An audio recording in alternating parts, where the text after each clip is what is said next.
Welcome back everyone to lesson 2, and today we're going to discuss area and perimeter of 2D shapes. So a 2D shape is something that is flat. So a piece of paper would be something we would potentially see as a 2D shape. And I'm looking here at something that should be all familiar to you. So it's a football field. Now if I'm asked to find the perimeter of a football field, sometimes I just use the word PER or P. But perimeter is basically if I was standing here and I wanted to walk around the whole of the football field. So if I walk down here and here and here. So if I walked around all the edges of the football field, how far would I have walked? And in perimeter, we would use the units. And I suppose hopefully from yesterday's lesson, you would recognise this is quite a long distance. Now, it's not outrageously long. So we would actually use metres when I'd be talking about walking around that. The second word we're looking at today is area. And area is if I was to, I suppose, paint every part of this football field, how much would that space take up? So obviously it's a lot more than perimeter, and it's a different type of question. So when we're dealing with area, we always say metres or centimetres, whatever the units is, we always have it squared. Okay, so that's really important. And as I said yesterday in the junior cert, if you're asked a question on area and you write down metres, if you don't put your metres squared, you will lose marks. And likewise, if you are asked for perimeter, you must remember to put the correct units. So our definitions are: area is the amount of flat space that a shape consists of, and perimeter is the sum of the lengths of all the sides of the shape. So sum of your lengths of all the sides of the shape, that's my perimeter, and then the amount of flat space that a shape occupies is your area. So we're going to begin with the first two shapes that are the most standard, I suppose, 2D shapes, and they are a square and a rectangle. Now your formulas for these, I know you've been looking at them for a long time, but it's no harm to just go over them a little bit again. So your area, if we start with your perimeter, so if I'm to start here and walk around, I walk this, which is what we call an L, a length, then I walk this, which is a width, then I walk this again, which is another length, and then I walk this, which is a width. So your perimeter of a rectangle, we can actually sum it up, we can write it as 2 lengths plus 2 widths. That's your perimeter. And then your area of a rectangle, you probably know this by your work in primary school, it is length multiplied by width. So whenever we are multiplying in algebra, we write it just together, so LW. Your next shape that we're looking at is a square. So again, with a square, all the sides are the same. So this is an L, but then because it's a square, this one is also an L, this is an L, and then finally here we have an L. So for my perimeter of a square, you can rewrite that as 4L. And then my area is going to be length multiplied by length, which we can write in maths as length squared. So I suppose two shapes we're very familiar with, but just really important that we don't forget any of that important formulas. Okay, so straight on to it, let's have a look at this example. So, normally like you would do with all your videos, you're pausing it now and you're taking down this question. And then when you're ready to solve the question, you come back and we work together. So a rectangular field is 100 metres long and 400 metres wide. The pond is a square inside it and it's 30 metres by 30 metres and it's built in the field. Calculate the perimeter of the field, B, the area of the field, C, the area of the pond, and D, the area of the field not covered by the pond. So we have a bit of work to do here, but the first one is the perimeter of the field. So the perimeter of the field, I'm starting here and I'm going to walk the whole way around it. Okay, so if we remember back to our formula, we obviously know that this is a rectangle, and the perimeter of a rectangle is twice the length plus twice the width. So I'll write A here because that's the one we're doing. So that would be 2 times L, which is 100, so 2 bracket 100, plus 2 times 40, which is 200, plus 80, which gives me 280, and we have to give the correct units here, so it is meters.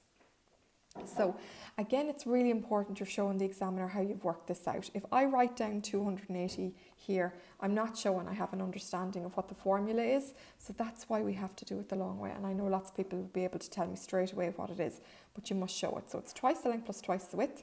You know what the length is, you know what the width is, substitute in. Right, the next one we're on to is B, and that's the area of the field. So the area of the field is a rectangle, so it is length by width, which is going to be 100 by 40, which is going to give you 4,000. And of course, we must give it the correct units. So remember, with area, we're writing meters squared. Okay, so moving on then, we're on to the next one, which is the area of the pond. So you can see here the area of a pond is a different type of shape from what we've been looking at.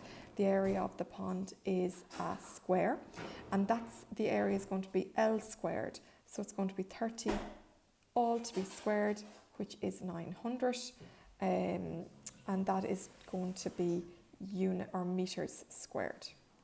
And the last part of the question then says the area of the field not covered by the pond.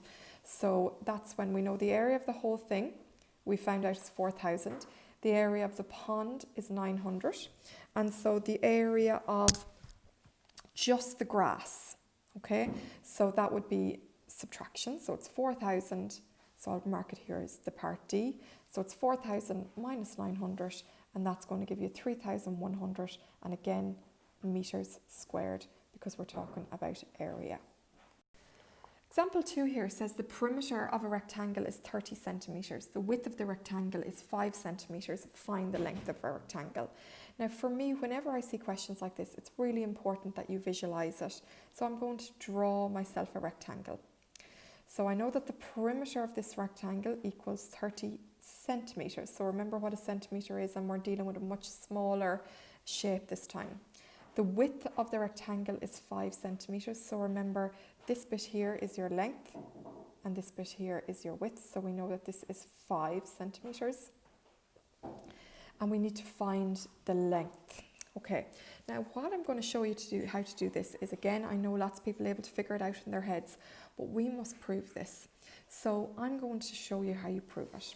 So we know from earlier on that the perimeter of a rectangle is 2 lengths plus 2 widths. And so we know that that equals the perimeter. Now, we also know that in this question, we actually have the answer for the perimeter. So I'm going to rub out that, and I'm going to write, well, the perimeter is actually equal to 30. And we can bring back the units in the end. So I'm just going to leave out the centimetres. Now, we also know that this is the width. So we know 2 lengths plus 2 times the width, and then we know the width is 5, also gives me 30.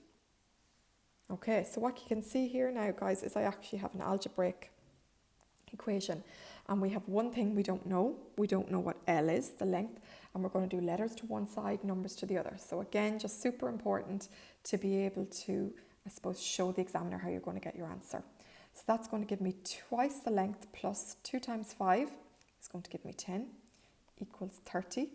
And remember, I want to find out what L is. That's what my question is, find the length. So I want L on one side, everything else on the other. So I'm going to do a little bit of work first of all. I'm going to do minus 10 here, minus 10 here. They cancel.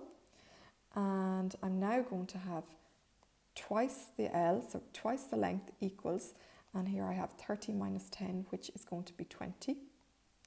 And again, of course, I actually don't want to know 2L. I just want to find L. So it's a 2 and it's attached to the L, which means it's multiplied by. How do I get rid of a multiplied by 2? I divide by 2. But what I do to one side, I must do to the other. So my multiply by 2 and my divide by 2, they cancel. And I get just L equals, and 20, remember this line means divide by 2. 20 divided by 2 is 10. And so I'm finding the length is 10. But of course, you must give your units. So it's centimetres. Okay, very good. And so we're on to example number 3. So I'm just going to leave example number 3 here. I'm going to help you out a little bit. You know, when we do area and volume, especially with area, you know, we only ever deal with shapes we know. So I have given you enough knowledge in this lesson to be able to do this question. So hopefully you're looking at it and you're not saying to me, what shape is that? hopefully you're recognizing that you can make it into shapes you know the formulas for. So some people will make it into this shape here, where they have shape 1 and shape 2, and they recognize that this here is a rectangle, and they can find the area of that. And then they recognize that this here is a rectangle, and they can find the area of that. And other people, depending on your brain, will see it that you will actually be able to go like this.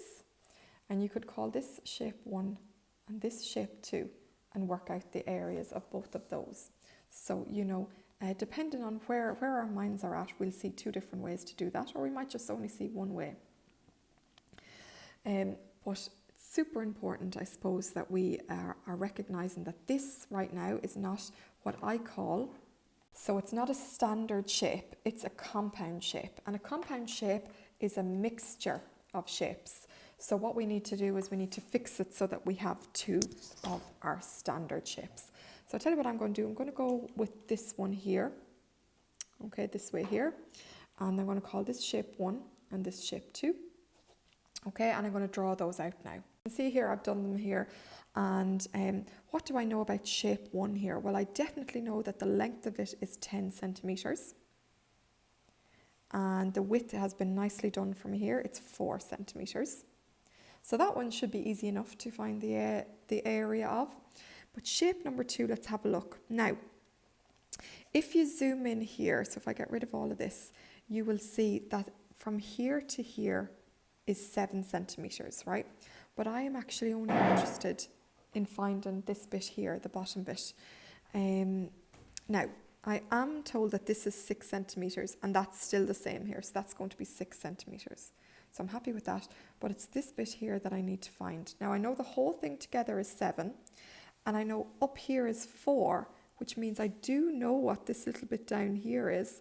Hopefully you're getting it with me. You're getting 3 centimetres, okay? Because remember, the whole thing is 7, yeah? You know, if this is 4, then this bit here is 4. So I might make that a little bit easier for you to see because my writing isn't great. So we know that from here to here is 4, which means then this little blue bit here must be 3. Okay, and now I'm asked to find the area. So the area of shape 1 is going to be 10 by 4, which is going to give me 40. Remember, centimetres squared, your units. And then the area of shape 2 is 3 by 6, which is going to give me 18 centimetres squared. And of course, I was asked to find the area of the whole thing. So you just add it up and you're going to get 58 centimetres squared. So as I said, super important to recognise that standard shapes is all that we know. If you get a compound shape, you're going to have to make it into a standard shape. So I fixed it up there. And it's a good idea to call one shape 1 and one shape 2. Okay, so the learning check here is the perimeter of a square is 36 centimetres, and you've got some questions on it. And the next one, the area of a rectangle. So perimeter, square, area, rectangle. I want you to do those into your copy now. And what I will do is I will then have a little quiz so you can actually input your answers into the quiz if you're on Schoology.